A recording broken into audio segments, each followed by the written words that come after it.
Hello everyone, I hope you all are doing great. तो आज हम करेंगे क्लासरूम रिलेटेड वोकेबलरी। तो फर्स्ट है पलटना। जब कभी भी हम पेज पलटते हैं तो उसके लिए यूज़ करते हैं टर्न। या तो हम टर्न यूज़ करते हैं या टर्न ओवर। पन्ना पलट दो, टर्न द पेज, या हम बोल सकते हैं turn the page over. Next, pencil छीलना। पेंसिल छीलने को बोलते हैं शार्पन। शार्पन, अपनी पेंसिल छील लो। Sharpen your pencil, sharpen your pencil. Next, पैना। जब हमें अपनी पेंसिल की जो आगे चोंच होती है उसको पैना करना होता है तो उसे बोलते हैं शार्प। शार्प, मेरी पेंसिल पैनी है। माई pencil is sharp, my pencil is sharp. Next, मिटाना। जब कभी भी हमें ब्लैक बोर्ड से या अपने पेपर से कुछ चीज़ मिटाना होता है तो उसे बोलते हैं रब आउट। रब आउट मतलब मिटाना। इसे मिटा दो, rub it out, rub it out.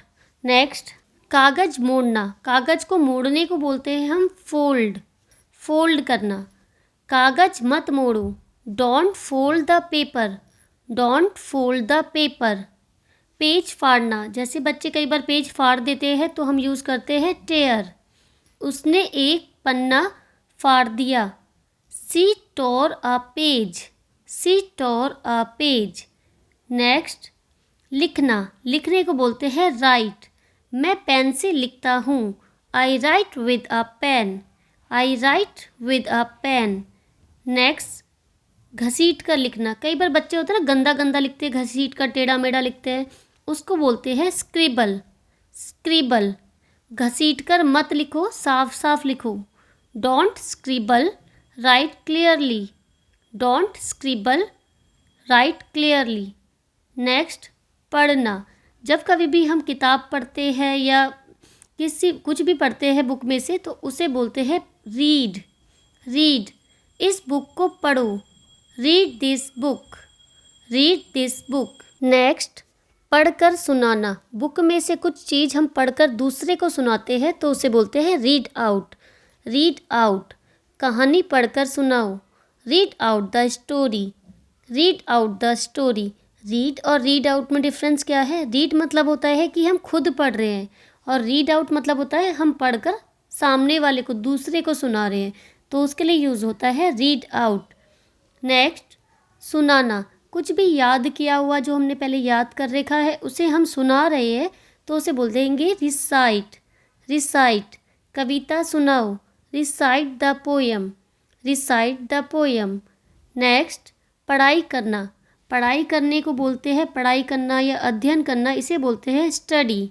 Study, मैं क्लास 8 में पढ़ता हूँ। I study in class 8, I study in class 8। Next, जमकर पढ़ाई करना। जम के पढ़ाई करने को बोलते हैं स्वाट।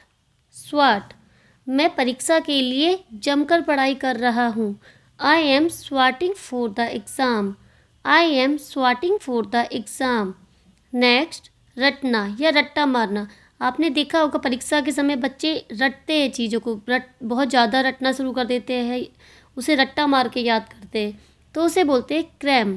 क्रैम, या इसकी जगह हम यूज़ कर सकते हैं मग अप। मग अप, तुम्हें रट्टा नहीं मारना चाहिए। You should not cram, you should not cram. या हम बोल सकते हैं you should not mug up, you should not mug up. Next, नकल करना। जैसे परीक्षा के समय बच्चे नकल करते हैं, एक दूसरे में से कॉपी करते हैं एग्ज़ाम के टाइम पे, उसे बोलते हैं कॉपी। कॉपी, नकल मत करो, don't copy, don't copy. Next, याद करना। बुक में से अगर हम कोई क्वेश्चन याद कर रहे हैं तो उसे बोलेंगे मेमोराइज। मेमोराइज, इस उत्तर को याद करो। Memorise this answer, memorise this answer. Next, सीखना। सीखने को बोलते हैं लर्न। मैं अंग्रेजी सीख रहा हूँ। I am learning English, I am learning English. Next, दोहराना।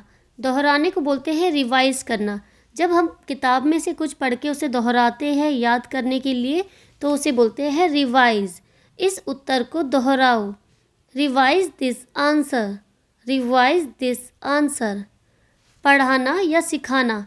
जब हमारी टीचर्स हमें कुछ पढ़ाती है या सिखाती है तो हम बोलते हैं टीच, टीच। तुम्हें अंग्रेजी कौन पढ़ाता है? Who teaches you English, who teaches you English. Next, समझाना, समझाने को बोलते हैं एक्सप्लेन, एक्सप्लेन। क्या आप इस उत्तर को दोबारा समझा सकते हो? Can you explain this answer again, can you explain this answer again. अगर आपको ये वीडियो पसंद आई हो तो प्लीज़ इस वीडियो को लाइक कीजिए, चैनल को सब्सक्राइब कर लीजिए और मिलते हैं आपसे नए वीडियो के साथ, नए टॉपिक के साथ। Till then take care and bye bye.